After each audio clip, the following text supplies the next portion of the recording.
No joke. Yeah, Wow. I did. I still don't know why.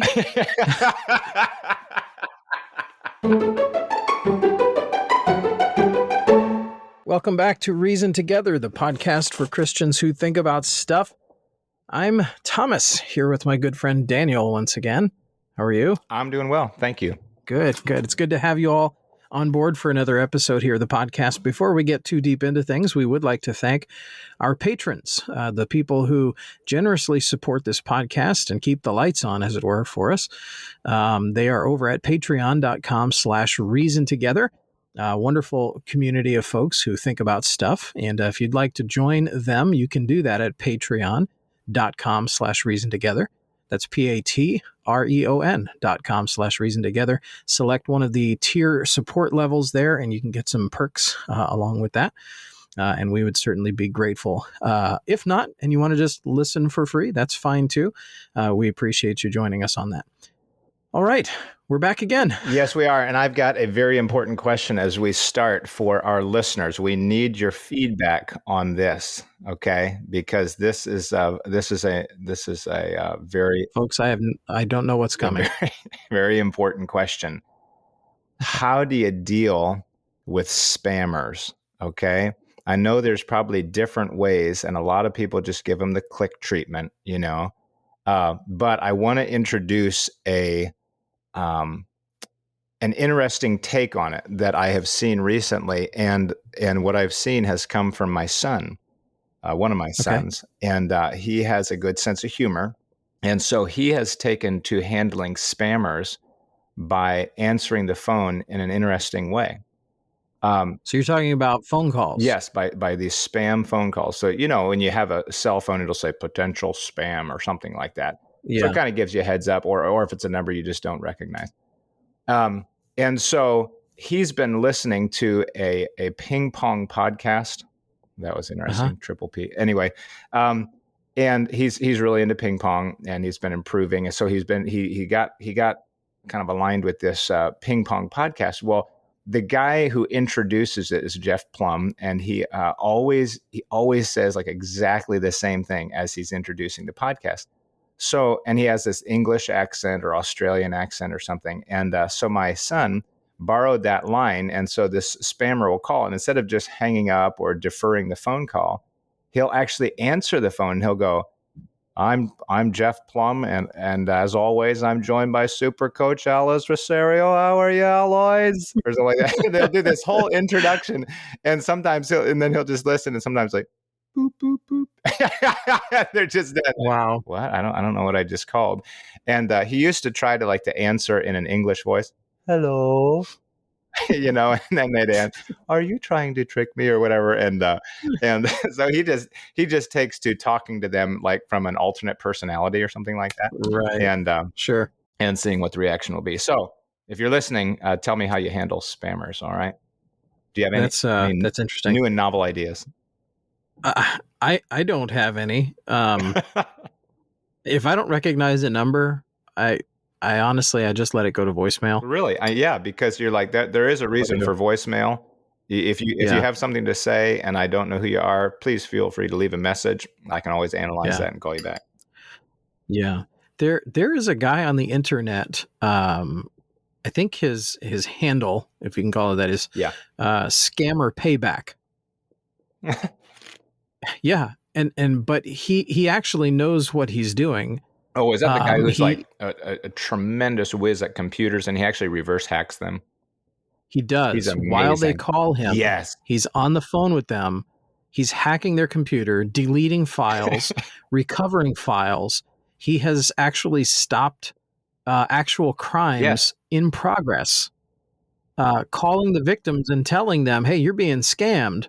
Don't return this guy's call. He's tapped into the video feed of the scam center, of the call center, right? It's interesting to watch. He actually has a YouTube channel, right? I don't remember what his name is, but that has been interesting. I think it is Scammer Payback. Scammer Payback. That's the guy. Yeah. Yeah, it's quite something. It is really something. Yeah. So I just don't answer. Okay. Fair enough. All right. That was, of course, totally off topic. All right. Except that we don't have a topic yet. So maybe it wasn't really technically off topic. But Well, I suppose somewhat tangential to one of your kids is that you are now college as it says dad. here college dad. That's my name for this today's episode is college dad. Yeah, your handle is college dad. Yep, I'm owning it. You dropped off a one of your children at college for the first time. Indeed. How's that feel? Indeed. I think the best term for it is bittersweet. It's a tough move, and we so loved that bubble of having us all together and being together as a family and sitting down together, for meals and fun times and whatever. And so now the thought of one being gone, and really once I don't, not to say that he's not welcome back home, but if the Lord leads and he just continues, his education, I know when I left for college, I basically never came back. Not that you don't come back for a summer, but it's less and less home. And so that hurts. It really does. Just that, not that it's an intentional slight, but I'm just saying that change of life hurts. And yet I'm excited to see how the Lord's going to lead in his life. And I feel like he's up to the task, and I know he's going to handle it well. So that's neat to see. And so anyway, it's a bittersweet time. Yeah, I imagine so. I could potentially be not far behind you. Mm-hmm. Our oldest sons are close in age, and we don't really have direction yet, but could potentially not be far behind. So right. You're my guinea pig. Yes, that's right. I watch you and I'm like, hey, what was that like? So how badly did you melt down? Oh, ugly crying, huh? Yeah, okay. I guess that's acceptable then. I'm not going to ask you. I'm not going to ask you because thank you. I would probably not do well at that. So, All right. To jump into I guess maybe before I jump into this, how are you doing on your end? The same old good. Got plates spinning and pretty much back to training Brazilian Jiu-Jitsu. Yeah. Mm-hmm. So for the last few weeks, and the boys are doing it now too. They were a little bit for the first couple of years, but it was more kids jiu-jitsu, and now they're involved in the big boy jiu-jitsu. Wow. Yeah. So because they're becoming big boys. So yeah, they're involved in that, and so that's been good. Lots of work. Yep. Okay. Good. Well, I'm excited to jump into another conversation here. Actually, one thing before you get to that, sorry to interrupt you.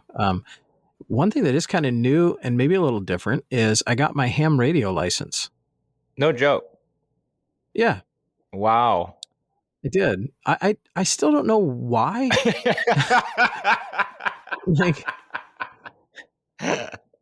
Why are you here? So, I'm not for sure exactly. Yeah.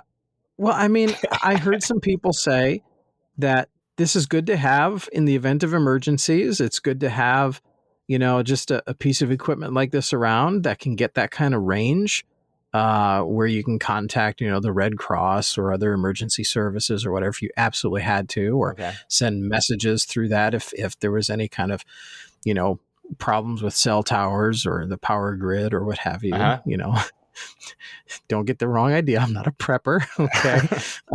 But people are like, this would be probably a good idea to have, but you need a license to operate it because of the particular bandwidths that it runs on. So you have to get a license from the FCC. Oh, there it is. Yes, there it is. Background noise. Hey, let's insert like a phone ringing sound here. Yeah. Are you muted? No. You're not? No. Okay. I thought you clicked something. Yeah, well, I was going to, and I thought, well, that's right. We already we already introed it. We're owning it now. With the level of professionalism already existent on this podcast, I would say letting it stay in that the phone is ringing is probably apropos to, this conversation. So let's roll with it. Maybe I should yell over my shoulder as if I have a secretary, like, "Hey, can you get that? Take care." Wouldn't that be funny if what you didn't know is if the church secretary was actually out there and suddenly thought that you were talking to her that way? That would be funny. Anyway, you do have to get an FCC license to operate a ham radio. Like it's actually illegal to push the button. Wow. unless you have the license. Thankfully, the license, you can get it for, the test is $15, Mm-hmm. and it's a 35 question test. Okay. I mean, the questions are randomized and pulled from a pool of a couple hundred questions probably. So you don't know which 35 questions it'll be. Okay. So can I, like, you do have to study. Can I interject right here? Like, I honestly don't know what a ham radio is. I've heard about it for years. And I guess the closest thing in my mind is this radio that truckers will use in their, the old CB, but Yeah. but Well, I don't understand exactly. So is it sort of an old fashioned kind of radio that you have to dial in certain things, or like what's this technique and skill here? Well, like a CB, you don't need a license to operate a CB. Mm-hmm. You don't need to take a test to operate a CB, right. Because it's fairly low power. It's on a particular bandwidth Mm-hmm. that is specifically for CB, which I think stands for it's not common band, it's something band, citizens band. That's it. Okay. Whereas ham radio, there's a range of other frequencies that you can access, which require a little bit more power Mm-hmm. and get much farther distance, depending on the particular frequency type that you're on. And there's a whole community of people involved in it. There's even a whole language, in a sense. It's not that complicated of a language, but there's certain etiquette and a certain manner of speaking that you're supposed to use. Mm-hmm. And like one of the guys I was talking to about this said, when they had that hurricane in Puerto Rico, the people there couldn't contact their relatives up here in Rhode Island, just next door to us here. So ham radio operators were sending messages for them down to Puerto Rico, right? Because you can basically, as long as you have one of the radios and you can get generated power, even battery power, you can transmit messages at least some distance, though not as far. But yeah, all that to say, it's great for emergency purposes, they say, but a lot of people just kind of do it as a hobby. Okay. So interesting. All right. Well, there you go. Yeah. So you just got your license. Got my license, and don't know what I'm going to really do with it at this point, but we'll see. All right. Well, let's see if you can like monetize it somehow, like market it. Like, hey, I'll send a Valentine greeting to yours, to your beloved over ham radio for only, I don't know. Yeah. But then how would they get illegal, unfortunately. Oh.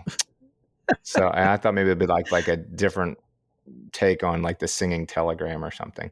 No, that's one of the questions on the test actually, is about whether or not it's legal to monetize something. All right. Well, I guess I just not supposed to do that. Okay. So. Well, thank you. Okay, we're going to jump into our first feedback from another episode where you were talking about maybe you could describe it better, the idea that someone else has analyzed a position and you sort of borrow their confidence, and in the process feel like you too have analyzed the problem and you have solid ground to stand on, when really you're just kind of borrowing someone else's confidence.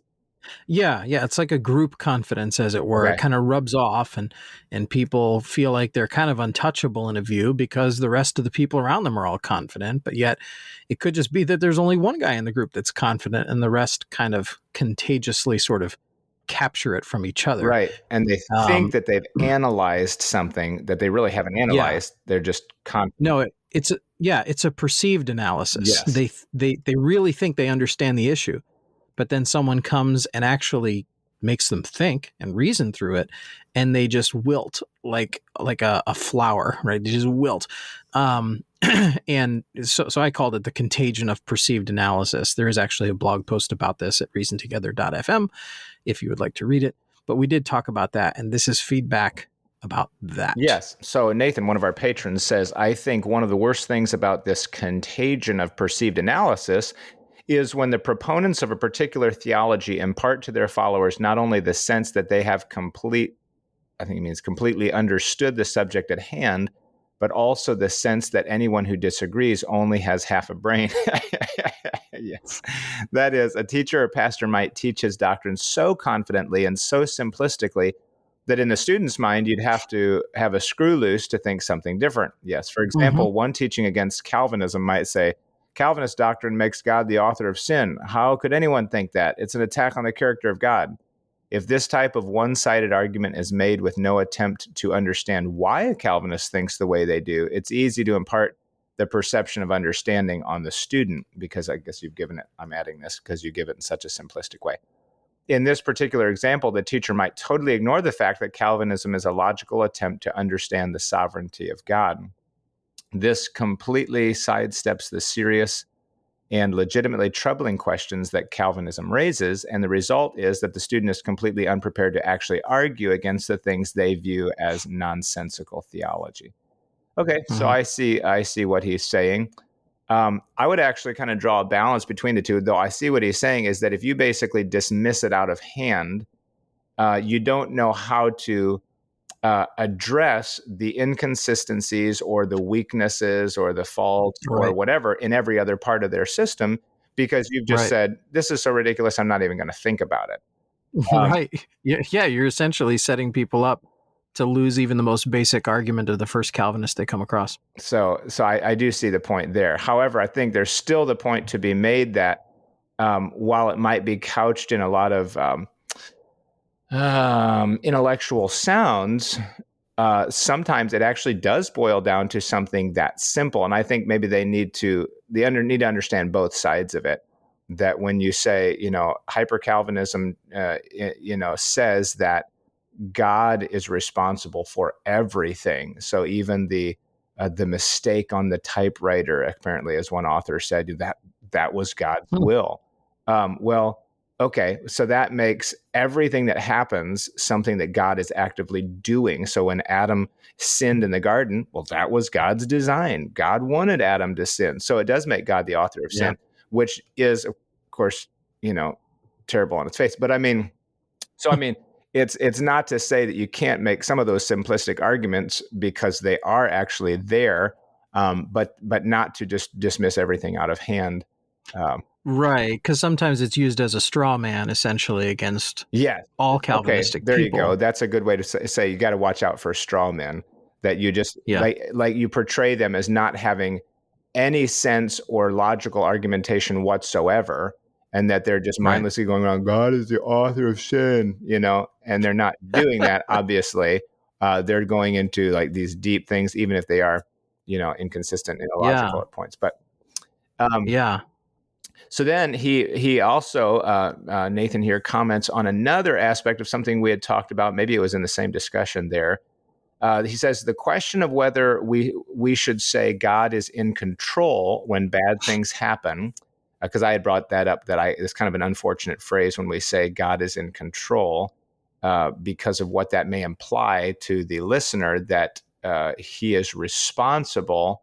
Anyway, that he, he's basically controlling all that's going on, in the sense that, he kind of going back to the author of sin. It's a related question. Yeah, it is related. So he writes, the question of whether we should say God is in control when bad things happen highlights the danger of extremes in theology. While Daniel is worried about heading toward the extreme of blaming God for everything, I recently read a book that argued to the opposite extreme, that God is not responsible for anything. To solve the tension between God's goodness and the existence of evil in the world, this author went to the extreme of concocting a God that created the world and then relinquished direct control of it, so that now anything that happens is because of either natural processes or the consequences of men's choices. Sounds like deism. Interesting, yes. He sees God's role now as fighting back against evil in the world. Oh, brother. Sounds like dualism. There you go. Good. In the author's words, God is, quote, neither responsible for your pain, nor is he allowing it. In fact, he is against it and wants nothing more than to prevent it, end quote. Lucas Miles in Good God, page 6, which I would entirely disagree with. And I can explain why. Sorry, I was writing down a note on that for the show notes. What was that last part you said that you disagree with? Particularly when he says he is against it and wants nothing more than to prevent it. No, pain is a part of the design, which is intended to turn people back to God's design. And so he's not against. I'm sorry. You'll have to talk to me like I'm a small, stupid child for a moment. He is referring to who I was writing and trying to multitask and it wasn't working. Yeah. Okay. No worries there. I'd be like me, like, yeah. Hey, were you talking? I actually was writing on a piece of paper. Yeah. Okay. In this quote by Luke, just be glad I wasn't chewing gum too. Like we'd be in real trouble. Crashing around your room. Okay. So he's quoting here Lucas Miles in the book Good God. And he says, quote, in fact, he is against it, that is, your pain. God is against your pain. Saying God is against your pain. God is against your pain and wants nothing more than to prevent it. So, obviously, God doesn't want you to have the pain in the sense that he wants you to live in a blessed, peaceful existence. Yeah, but the flip side of that is that pain is a part of the design. When you've and so while I would agree that he's not like actively, you stubbed your toe, and so I'm going to inflict pain upon you. Ha ha ha ha. Well, no, it's part of the. He's not malicious. No, but it's part of the design that when you violate his design, when you, as we would say, sin, there is a guilt factor. There's a misery, there's a destruction that comes with that, and it's a part of the design. But what is the purpose of that? Well, the purpose in that misery is to turn your eyes back to and to draw you back to his design, to say, whoa, what I'm doing here obviously isn't working and isn't good. I mean, perhaps the microcosm view of this, you're talking kind of the big abstract view that God does in fact permit and even favor in some cases pain and discomfort for a big picture reason. Mm-hmm. The microcosm view of this, I think, is that God created us with the actual ability to feel pain, and this was not a result of the fall. Good. So I believe even before the fall, Adam and Eve could have felt pain, because pain is the alarm bell that tells you you're doing something that's bad for you. Good. Right? I like the way you're saying that. Yes. Mm-hmm. When you step in the hot coals of the fire, right? It's good that you actually hurt, because it tells you don't leave your foot there, or you're going to burn all the flesh off of your foot. Good. Good. So that's the microcosm view. You're talking about the macrocosm view here. Is that a word, or did I just make up a word? Macrocosm. I'm not sure, man. Macrocosm. I'm not sure that you might have made it. It just seemed like it worked. Yeah, so it was the opposite. So, and as far as just a scripture, and I'll just kind of throw this out there for our listeners to think about, Psalm 90, verse 3. Think about the parallelism here.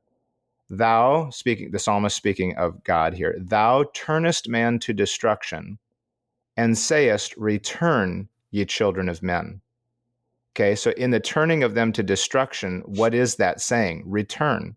So you're experiencing destruction for as like you said, an alarm bell. Hey, you look, this destruction is saying, turn, return, stop what you're doing, come back to the right way. So anyway, that's why I would say I disagree with Lucas Miles there. Now, Nathan goes on to say, this conclusion is based on the author's unwillingness to accept that God would willingly permit evil things to happen, since this would supposedly make him culpable for wrongdoing.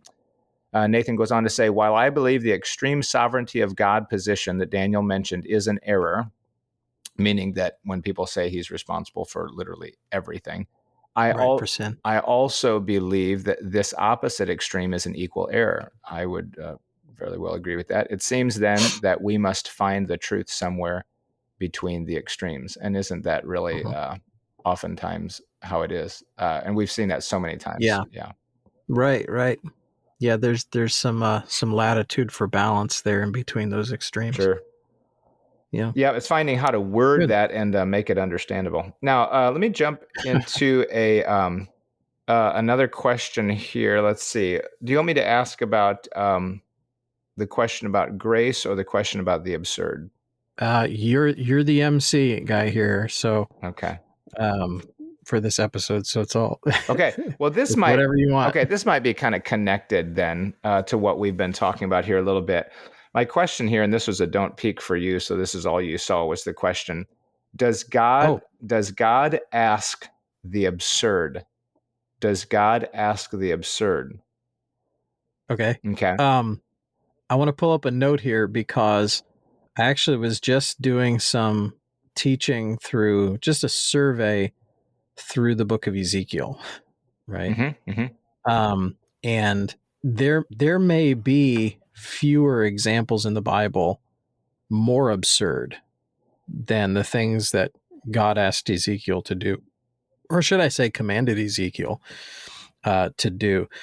And in my note here, of course, one of the milder ones is that he has Ezekiel essentially make like a little diorama, as it were, or perhaps it was just a painted picture on a tile of Jerusalem, and he was going to besiege it. And I said it this way, when I taught on this, I said, God essentially has Ezekiel here playing army men. Okay. Right? Okay. Building a little fort and such and besieging it. But the other things God asks him to do is to sleep on one side for 390 days. Yeah. And then for another 40 days, sleep on the other side. At one point, he has Ezekiel actually shave off all the hair on his head, including his beard, and part it into 3 different pieces. And one part he was going to cut up and I think just cast it in the wind. Another part he was supposed to burn or whatever, and so on. There's another part where God actually tells him to make bread and essentially cook it. At least my understanding of it is that he cooked it over a fire that was supposed to be fueled with human dung. Okay. And it seems like Ezekiel protests this, and God actually is merciful here and says, okay, I'll give you cow's dung for human dung, for man's dung, which not really much better, but I suppose in Ezekiel's mind, this was better. So yeah, there were strange things that God had Ezekiel do for the purpose of teaching something to the people of Judah, the captives who were taken away into Babylon. So yeah, I would say, at least on its face, this is absurd. But I mean, from whose perspective are you asking? From man's perspective, that's absurd. I mean, whether or not it's absurd from God's perspective, I kind of doubt it, but I don't know. What say you? Okay, well, let me ask you, how do you define absurd? What do you mean by that when you say absurd? This is like the first question of like Psych 101 is like, what is normal? Define normal. Yeah, obviously me. Yeah. It's essentially trends is how they would define it. What is trending societal expectations and so on is how they would define normal. I think there's more to it than that, but is it kind of outside of the habit and practice of normal society to cook your food over dung? Yeah, I'd say that's outside of normal. That's maybe seemingly absurd, which would just be a departure from normal. Is that kind of what you're looking for? Okay. Well, and well, that is, yeah, I'm just asking you how you see it. And I guess maybe that is, I think it kind of goes both sides, where if it's basically by absurd, you're saying abnormal. It's strange, it's unusual. But what I'm arguing against here is, and this is somewhat reactionary, but normal to who? Yeah. Is, well, we need to be careful of the implications of saying this. God may ask you to do something that doesn't make sense. Okay. Well, when we say that, it means it doesn't make sense to us, but we lack understanding. We're finite. And yet there's a difference between that and somehow attributing absurdity to God, and by absurdity, I mean like irrational. In other words, to say, Christianity doesn't really make sense all the time. You just have to take it on faith. Well, no. I mean, God, I would say that, I want to say God is logical. He's the foundation of logic. But I mean, God appeals to the reasoning faculty of man. In fact, I was just doing a word study this morning. And what passage was that? 2 Timothy. For I know whom I have believed and am persuaded. So I looked up that word persuaded and then started scrolling through the 50 some uses of that root word. And I didn't get through all of them, but it's that idea. It even carries then the idea of trust, because when we are persuaded of something, then we trust in it. But the point being that God appeals to the logical reasoning faculty of human beings, and when we say that doesn't make sense, or God asks you to do something absurd, it makes it sound like it doesn't make sense it doesn't make sense, and I'm like, well, we don't understand what he's doing. That's what we mean, but we don't mean that it's illogical in any way. Yeah, and I don't know that most people who believe the Bible, who would, when they say that, God might ask you to do something that doesn't make sense, I don't know that any of them really mean, oh, God is absurd. You know what I'm saying? Well, I think we're dealing with a little bit of nuance here, in that we do have a sin nature that oftentimes makes us think contradictory to what God expects of us. And in that sense, some things don't make sense on their face. Otherwise, faith would not be a prerequisite to the Christian life, right? Well, I would push back on that a little bit, but what I'm driving at is that the portrayal of Christianity as being irrational. So where we come in heavy on the faith aspect and go, well, look, that doesn't make sense. You just got to believe it. Well, wait. No, it's faith is seeing God for who he is and saying, I may not understand everything that he's doing, but it all makes sense to him. You know what I'm saying? So, but when you stand up against a secular guy and he's like, Christianity is a bunch of, and see, I think we're coming at it from two different angles here. You're coming at it from the apologetic standpoint, in which you're dealing with people who object to Christianity on its face. Right. And they want to accuse it of being essentially just, kind of absurd. But I'm not coming at it from that angle. I'm coming at it from the angle of a Christian who says, there are some things that moving forward in the Christian life requires faith, because to the simple human mind, right, the way up is up, not down. Right. Right. And yet the Bible teaches that a man who humbles himself is exalted. Well, to the human mind, that doesn't make sense.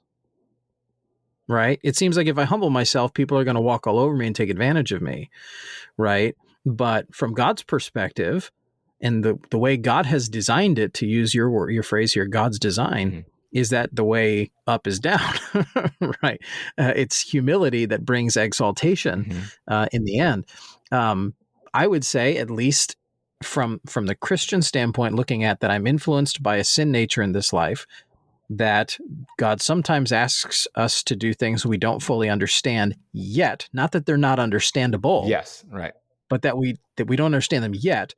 I would say, at least on its face, some things don't seem to make sense to us in the moment. I mean, there's a whole Old Testament full of characters who did things that maybe didn't seem like they made sense. I'm thinking of Gideon going to battle with 300 people when God finishes whittling down his army. Does that make sense from a human standpoint? Not even close. And it took faith. In fact, that whole story is often preached as a theme of faith. So yeah, there are some things that I would say don't make sense. Right. Just because we use the term loosely. Just because we don't see the whole picture.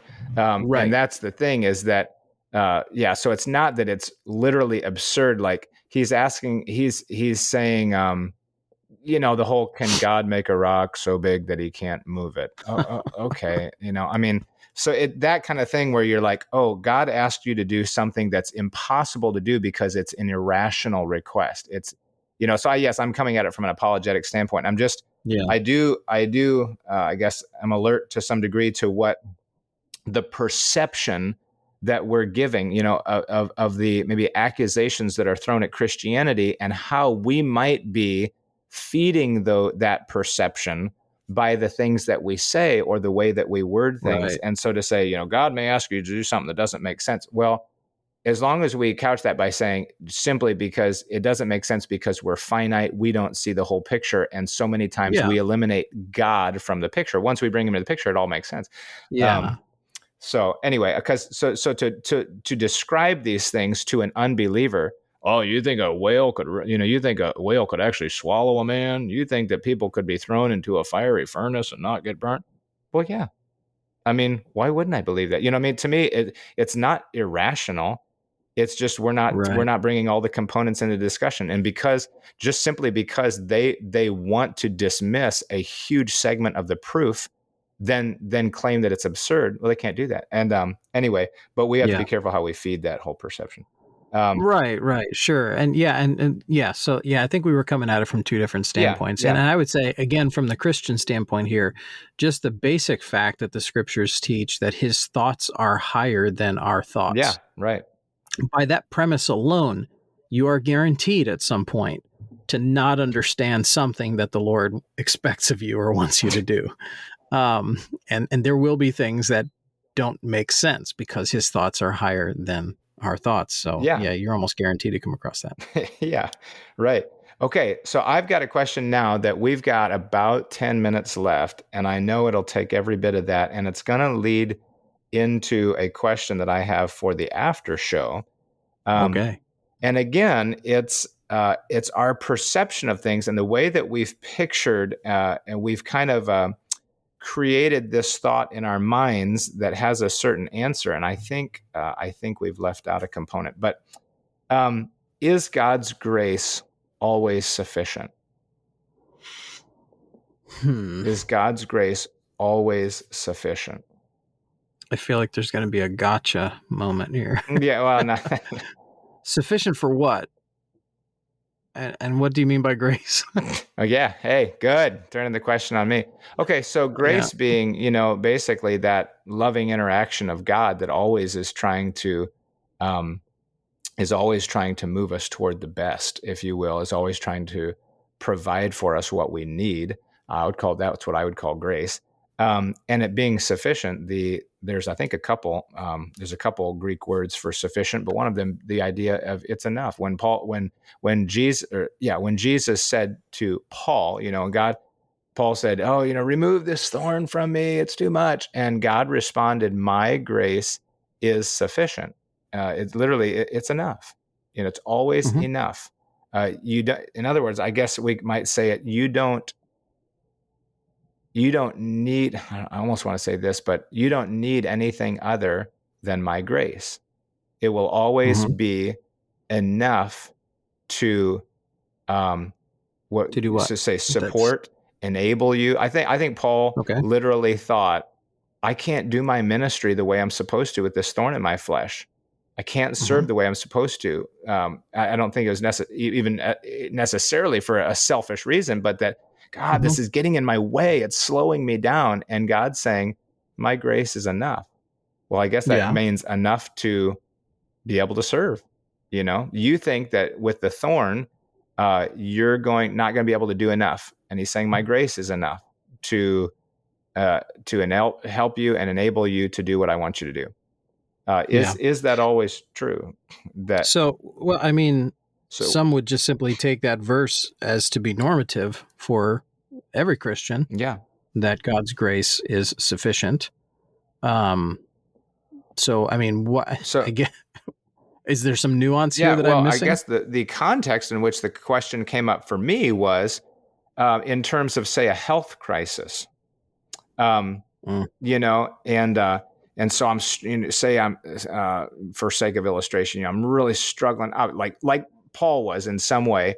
I'm struggling with this health crisis, and I just keep on living, and I just say, well, I'm just going to keep doing what I've been doing because God's grace is sufficient. But then, and it's like your body's literally just crashing, right? And it's falling apart, and you're like, I'm sure that the Christian mind tends to go, I don't think his grace is exactly sufficient here because I'm like going through purgatory, or worse. Nothing's changing. In fact, it's all getting worse. How can I, going back to the rational question, this doesn't make sense. How could God say, my grace is sufficient, my grace is enough, and I just keep spiraling downward? What is that? How do I reconcile those two things? I mean, my answer would be that God's grace is sufficient for you to continue to do what he wants you to do, not what you think he wants you to continue doing. Right? Okay. Sometimes God might want you to stop, right? And by me continuing to move forward, thinking God wants me to move forward with this, whatever it might be, and yet my body is telling me no, my body is shutting down and it's not getting better. Well, perhaps the Lord is saying, my grace would be sufficient for you to keep going if that's what I wanted you to do. Yeah. Okay. Does that make sense? Yeah. So you're saying that that we might misinterpret that by saying, so in other words, okay, good. A misalignment of goals, I might say. Yeah, you're saying my goal not being what God's goal is. His grace is not sufficient outside of his design.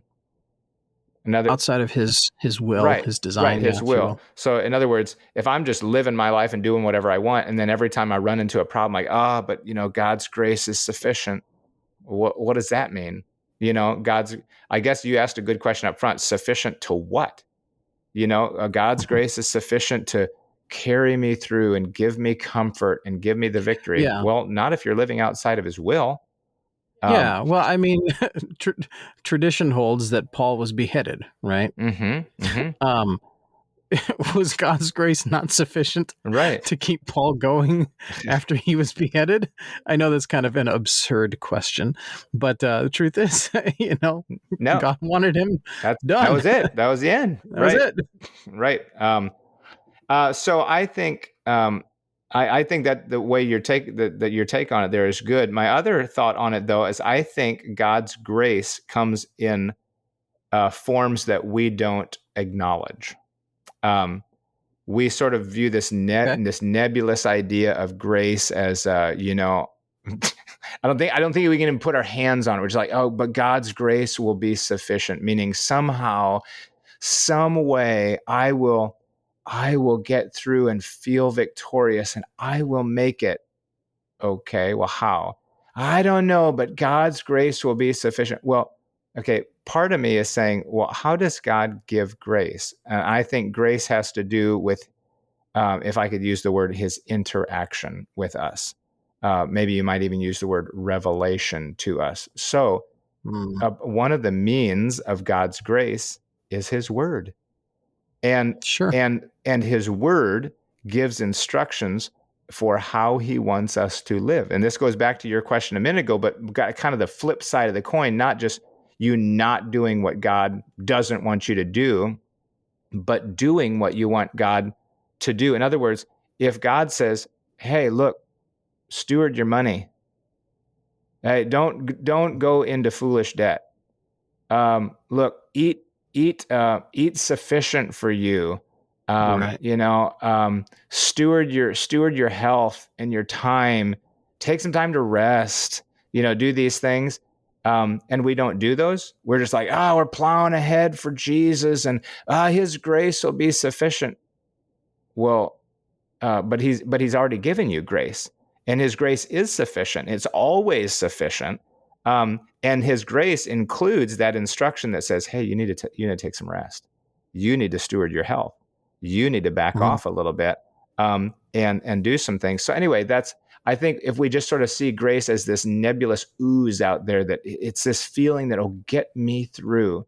Well, it's more than that. It's his actual instructions that he's already given you, that's been sitting there for hundreds of years, if not thousands, that says, this is how I'd like you to pattern your actual daily behavior.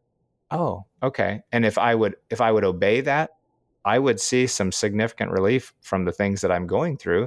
Not to say that everybody's, cancer is going to be cured if they just, start budgeting their money. But I'm just saying that a lot of times the problems we sometimes can, and it's going back to that idea that you mentioned, is that we can be driving ourselves in a certain way, and not realizing that actually we've sort of discarded his grace. We've spurned his grace by setting aside the directions of Scripture in our practical living, and then going on in what we feel like is a spiritual thing and a godly endeavor, that may violate, some directives of Scripture, and then saying, well, God's grace will be sufficient, and say, well, yeah, absolutely, it always will be, but that's assuming that we're patterning our lives and our behavior and our choices and our priorities after the things that He's already laid out for us, So anyway, that's my thought on that.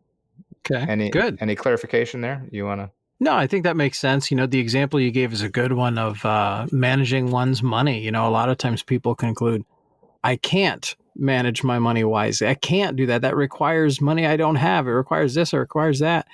Well, I think it comes down to decision making, right?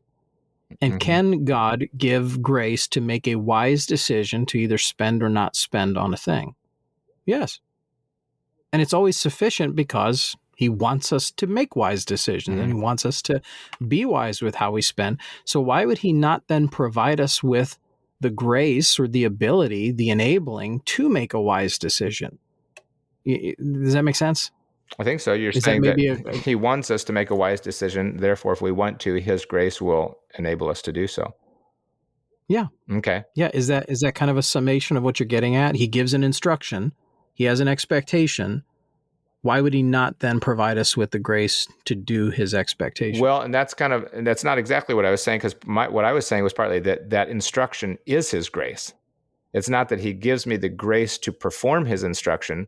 The instruction is His grace. He's saying, I'm telling you how to pattern your life to have a blessed existence. And that was a grace in and of itself. That was my revealing myself to help you towards a good end, And so if I say, well, I'm going to get into some foolish debt, and I'm going to buy a car that I never would need that costs 4 times what I can actually pay. And then I turn around and go, man, I can't pay a tithe. Are you kidding? That's crazy. I could never afford a tithe. Well, but God's grace is sufficient. So I guess I'll just, I'll obey the preacher and give my tithe. And, when I get thrown in jail, or whatever. I'm just saying that, we can dismiss His grace, meaning His instruction, on one hand, and then want to claim His grace as this somehow a supernatural enabling to do something that I feel like I ought to do, when I've already dismissed His instructions on how to do it. So are you saying these things are mutually exclusive, or is this both? What? Like, is there what you're talking about? I would describe as like an informing grace, and what you just mentioned a moment ago was like an enabling grace, right? Yeah. No, I wouldn't say they're mutually exclusive. I would just say that grace includes His instruction. And we sometimes overlook that, and we just are sort of looking for this spiritual strength. Well, yeah, but what about His spiritual instruction? That we've bypassed. Right. Yeah. Good. Good. Well, we need to head into the after show. If you want to wrap us up here, then I've got a question that kind of is related to that, and we'll carry that in. Okay. Yeah, that'll be good. All right. Well, thank you, folks, for joining us on this episode. We certainly appreciate you. And we thank once again our patrons over at patreon.com/reasontogether for supporting the show. If you have a question or comment or suggestion that you'd like to send us, you can send that to reasontogetherpodcast@gmail.com. We would certainly appreciate your feedback. Anyway, thank you again for listening. We are, boy, it's been so long since we've done this. Oh man. What are we doing? Okay. We are encouraging balance. Yeah. Developing perspective and connecting faith to practice. This is Reason Together.